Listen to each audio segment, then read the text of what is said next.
नमस्कार, शब्द साची विंध्य के समाचार बुलेटिन में आपका स्वागत है। मैं हूं आपके साथ न्याजिया। शुरुआत करते हैं हेडलाइन से। रीवा में कड़ाके की ठंड ने ले ली एक जान, अस्पताल चौराहे पर मिला शव। मनगवा में 2 अलग अलग सड़क हादसों में युवक समेत 2 की मौत। रीवा में पारिवारिक जमीन विवाद ने ले ली एक जान। 69 की उम्र में 300 फीट हवा में उड़े रीवा सांसद जनार्दन मिश्रा। रीवा में आग तापते समय जिंदा जली बुजुर्ग महिला, अस्पताल में मौत। वाहन के तेज झोंके से बाइक पर सवार महिला गिरी, अस्पताल में मौत। सतना में रील बनाने के चक्कर में खुद को मारी गोली, विरोधी को फंसाने की कोशिश। मैहर में जमीन को लेकर भड़का पुराना विवाद, 7 घायल, 4 रीवा रेफर। सतना में एएसआई को पत्नी ने चप्पलों से पीटा, दूसरी महिला के साथ देख भड़की। मऊगंज में बाइक स्टंट के दौरान भयंकर टक्कर, 1 की मौत, दूसरा गंभीर। सीधी में महिला बीएलओ सहित 4 लोगों पर कुल्हाड़ी से जानलेवा हमला, सभी रीवा रेफर। रीवा में एसआईआर में 100% लक्ष्य पूरा करने पर बीएलओ को कलेक्टर ने दिया उपहार। और एमपी में हवाओं का रुख बदलने से न्यूनतम तापमान में कुछ बढ़ोतरी। जादू देखा है, हम दिखाते हैं। आप सोचिए, हम बनाते हैं। अपने घर या ऑफिस को सजाएं मनपसंद डिजाइन के कस्टमाइज वॉलपेपर्स, ब्लाइंड्स, पेंटिंग्स और लेजर कटिंग से बनी आकर्षक चीजों से। आज ही कॉल कीजिए 7611125428, क्योंकि आपकी कल्पनाओं को पंख देना भी जरूरी है।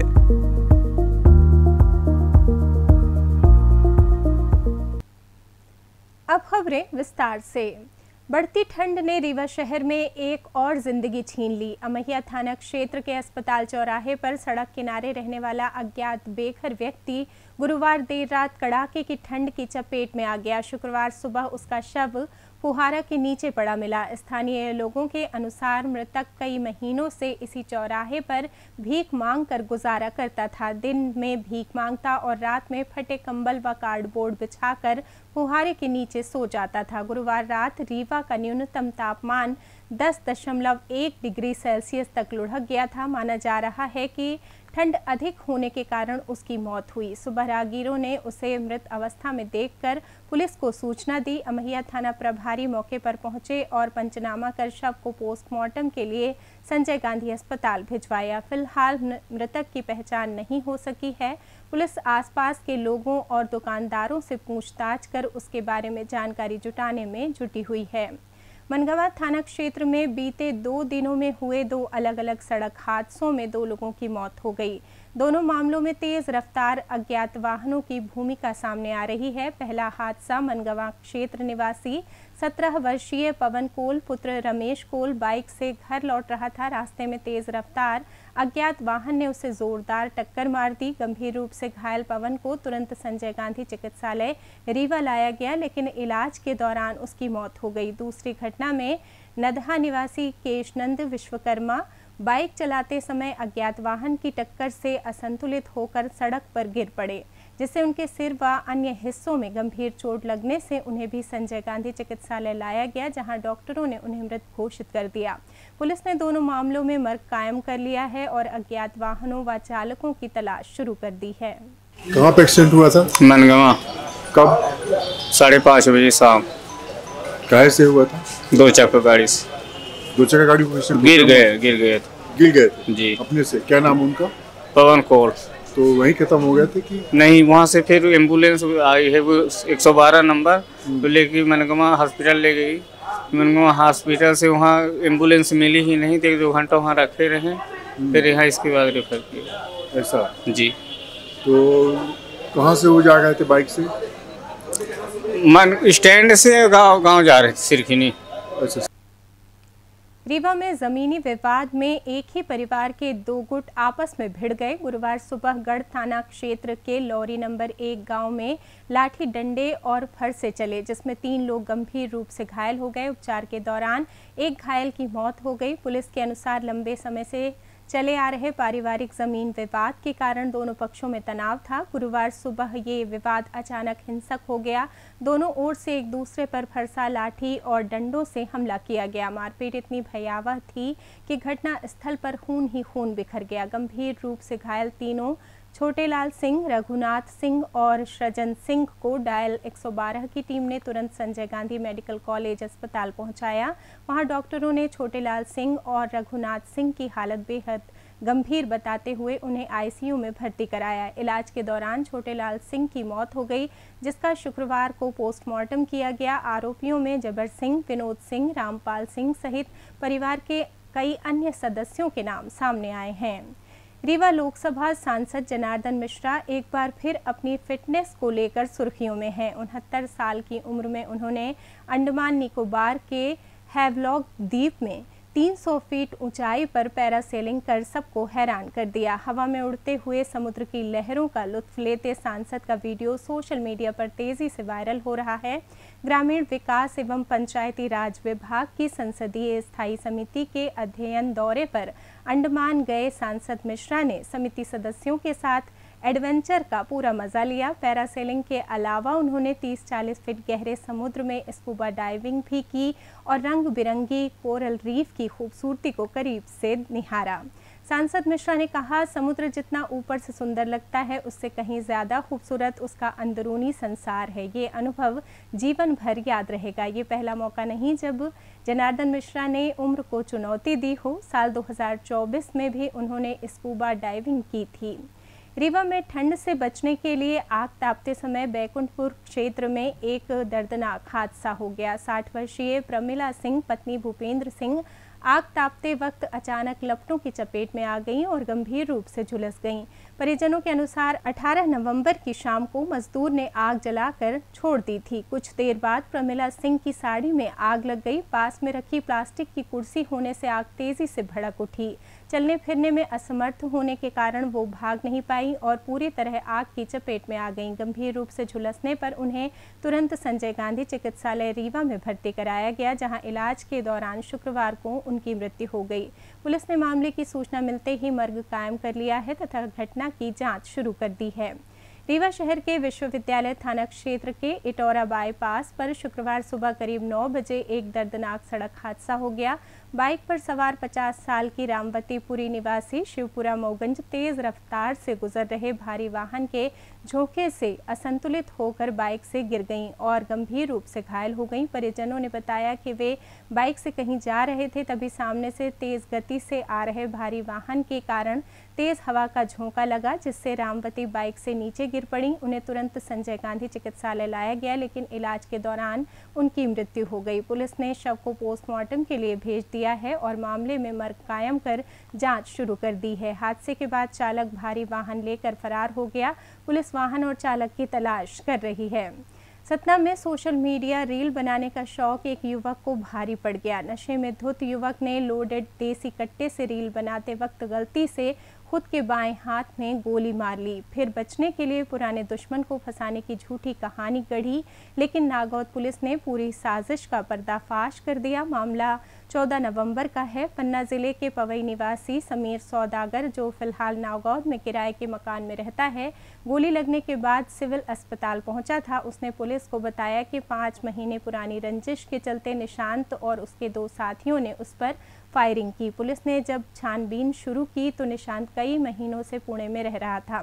शक गहराया तो सच सामने आ गया। असल में उस दिन समीर अपने दोस्तों राजा बाबू ताम्रकार, हिमांशु यादव, संजय बेलदार, प्रदीप प्रजापति और दिल्लू मुसलमान के साथ शराब पीकर कार से घूम रहा था। रील बनाने के लिए समीर ने लोडेड कट्टा लहराया और ट्रिगर दबने से गोली चल गई। डर के मारे समीर और उसके साथियों ने मिलकर विरोधी पर झूठा केस ठोंकने की साजिश रची।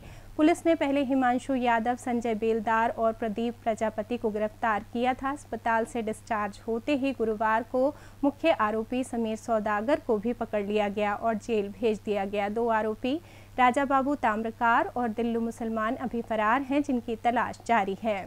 मैहर जिले के ताला थाना क्षेत्र के ग्राम भदवा में शुक्रवार सुबह पुरानी जमीनी विवाद ने खूनी रूप ले लिया। एक पक्ष ने दूसरे पक्ष पर लाठी डंडों से ताबड़तोड़ हमला कर दिया।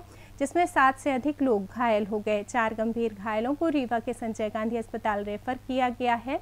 घायल मनसुख लाल कोल ने बताया कि उनके परिवार और गांव के मिश्रा परिवार के बीच कई सालों से खेत तक जाने वाले रास्ते को लेकर विवाद चल रहा है। आरोप है कि राजमणि मिश्रा, रावेंद्र मिश्रा, सुरेंद्र मिश्रा, शिवेंद्र मिश्रा सहित मिश्रा परिवार के लोग जबरन रास्ता बंद करके रखते हैं और गुंडई करते हैं। मनसुख कोल ने कहा, आज सुबह करीब 8:30 बजे फिर विवाद हुआ। मिश्रा परिवार के लोग लाठी डंडे लेकर आए और महिलाओं सहित सभी पर हमला कर दिया, जिससे मनसुख लाल कोल, पत्नी शकुंतला देवी कोल, सुनीता कोल और एक अन्य महिला सहित कुल 4 लोग गंभीर रूप से घायल हो गए। घटना मारपीट हो गई। कब? आज 8 बजे सुबह। कौन मांगा है? रावेंद्र कुमार मिश्रा, राजमणि मिश्रा, सुरेंद्र मिश्रा, शिवेंद्र मिश्रा। काहे को लेकर विवाद था? विवाद हो गए रास्ते को लेकर। हमारी सामने सरकारी जमीन है, उसको जबरदस्ती आक्रमण करके दूधा जा रहा। मेरे पट्टे की जमीन जोत के मतलब खेत बनाया जा रहा। कौन सा जिला है? जिला मैहर। पुलिस शासन प्रशासन कोई नहीं सुन रहे, कितने रिपोर्ट किए, कोई कार्रवाई नहीं की। तुम्हारा क्या नाम? सतना जिला अस्पताल परिसर स्थित पुलिस चौकी के ठीक सामने उस समय हंगामा मच गया जब एक एएसआई को उनकी पत्नी ने दूसरी महिला के साथ देखते ही चप्पलों से पीटना शुरू कर दिया। पिटाई खाने वाले एएसआई नागौद थाने में पदस्थ हैं। पत्नी का आरोप है कि उनका पति दूसरी महिला और उसके बच्चे के साथ घूमता रहता है तथा परिवार की कोई परवाह नहीं करता। गुस्साई पत्नी ने अस्पताल परिसर में ही एएसआई को दूसरी महिला के साथ देख लिया और तुरंत चप्पल उतार कर उन पर टूट पड़ी। घटना उस वक्त हुई जब एएसआई कथित तौर पर उसी महिला और बच्चे के साथ अस्पताल परिसर में थे। पत्नी ने जोर जोर से आरोप लगाते हुए चप्पलों से जमकर पिटाई की। पूरी घटना पुलिस चौकी के बिल्कुल सामने हुई, लेकिन वहां मौजूद अन्य पुलिसकर्मी सिर्फ मूक दर्शक बने रहे और बीच बचाव करने की हिम्मत नहीं जुटा पाए। घटना का वीडियो सोशल मीडिया पर तेजी से वायरल हो रहा है। मऊगंज जिले के पन्नी कोष्टा मोड़ के पास शुक्रवार देर रात स्टंटबाजी के दौरान 2 बाइकों की आमने सामने जोरदार भिड़ंत हो गई।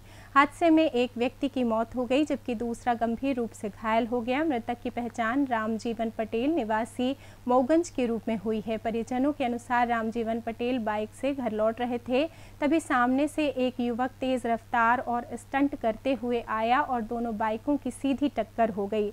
टक्कर इतनी जोरदार थी कि दोनों बाइक सवार सड़क पर दूर जा गिरे। स्थानीय लोगों ने दोनों को तुरंत सामुदायिक स्वास्थ्य केंद्र मऊगंज पहुंचाया, लेकिन रामजीवन की हालत बेहद गंभीर थी। करीब 2 घंटे तक एम्बुलेंस नहीं मिलने से देरी हुई। आखिरकार उन्हें संजय गांधी चिकित्सालय रीवा लाया गया, जहां डॉक्टरों ने उन्हें मृत घोषित कर दिया। दूसरा युवक गंभीर रूप से घायल है और उसका संजय गांधी अस्पताल में इलाज चल रहा है। पुलिस ने शव को पोस्टमार्टम के लिए भेज दिया है और मामले में मर्ग कायम कर स्टंट करने वाले युवक की तलाश शुरू कर दी है। सीधी जिले के रामपुर नैकिन थाना क्षेत्र में गुरुवार देर रात पुरानी रंजिश के चलते 3 आरोपियों ने घर में घुसकर कुल्हाड़ी से ताबड़तोड़ हमला कर दिया। इसमें एक महिला बीएलओ शशिकला शुक्ला सहित 4 लोग गंभीर रूप से घायल हो गए। सभी घायलों को उपचार के लिए संजय गांधी चिकित्सालय रीवा रेफर कर दिया गया है। पुलिस ने आरोपियों रामजी गौतम, राजेंद्र गौतम और संतोष शुक्ला के खिलाफ प्रकरण दर्ज कर लिया है। तीनों आरोपी फरार हैं, उनकी तलाश की जा रही है। पीड़ित रामायण प्रसाद शुक्ला ने बताया कि 2 महीने पहले रामजी गौतम अपनी पत्नी को पीट रहा था। हमने बीच बचाव किया और महिला को बचाया था। इसकी शिकायत थाने में भी की थी। इसी बात की रंजिश में आरोपी बदला लेने आए थे। गुरुवार रात करीब 10:30 बजे आरोपी अचानक घर में घुसे और कुल्हाड़ी से वार करने लगे। हमले में विजय शंकर शुक्ला, रामदयाल शुक्ला, रामायण प्रसाद शुक्ला और महिला बीएलओ शशिकला शुक्ला गंभीर रूप से जख्मी हो गए। रीवा में विशेष संक्षिप्त पुनरीक्षण के तहत मतदाता सूची के डिजिटाइजेशन कार्य में उत्कृष्ट प्रदर्शन करने पर विधानसभा क्षेत्र रीवा के मतदान केंद्र क्रमांक 21 की बीएलओ अनीता तिवारी को कलेक्टर प्रतिभा पाल ने सम्मानित किया। अनीता तिवारी ने निर्धारित समय सीमा से पहले ही अपने क्षेत्र की पूरी मतदाता सूची का 100% डिजिटाइजेशन सफलतापूर्वक पूरा कर एक मिसाल कायम की। उनकी इस उपलब्धि से पूरे जिले में अन्य बीएलओ को भी प्रेरणा मिली है। कलेक्टर प्रतिभा पाल ने उन्हें प्रशस्ति पत्र प्रदान कर सम्मानित किया था तथा इनाम स्वरूप सपरिवार मुकुंदपुर के प्रसिद्ध व्हाइट टाइगर सफारी और जू घूमने तथा फिल्म देखने का टिकट भेंट किया। मौसम की बात करें तो हवाओं का रुख बदलने से न्यूनतम तापमान में कुछ बढ़ोतरी होने लगी है, जिसके चलते भोपाल, इंदौर, राजगढ़ सहित कई शहरों में पड़ रही ठंड से कुछ राहत मिलने की उम्मीद है। उधर गुरुवार को भोपाल, इंदौर, राजगढ़, शाजापुर, नरसिंहपुर एवं शिवपुरी में शीतलहर और खंडवा, खरगोन में तीव्र शीतलहर का प्रभाव रहा। रात का सबसे कम 7.5 डिग्री सेल्सियस तापमान राजगढ़ में रिकॉर्ड हुआ। मौसम वैज्ञानिकों के मुताबिक 2 दिन बाद शीतलहर से राहत मिलने की संभावना है। मौसम विज्ञान केंद्र से मिली जानकारी के मुताबिक वर्तमान में हवाओं का रुख पूर्वी हो गया है। 22 नवंबर को दक्षिण पूर्व बंगाल की खाड़ी में एक कम दबाव का क्षेत्र बनने के संकेत मिले हैं। इस मौसम प्रणाली के पश्चिम उत्तर पश्चिम दिशा में आगे बढ़ते हुए 24 नवंबर को अवदाव के क्षेत्र में परिवर्तित होने की संभावना है। इसी के साथ ये समाचार बुलेटिन समाप्त हुआ। कल फिर मिलेंगे नई खबरों के साथ। जुड़े रहिए शब्दसाची विंध्य से और विंध्य से जुड़ी तमाम खबरों के लिए हमारे चैनल को सब्सक्राइब कर दें। अपने आसपास की खबरें हम तक पहुंचाने के लिए स्क्रीन पर दिए नंबर पर आप संपर्क भी कर सकते हैं। धन्यवाद।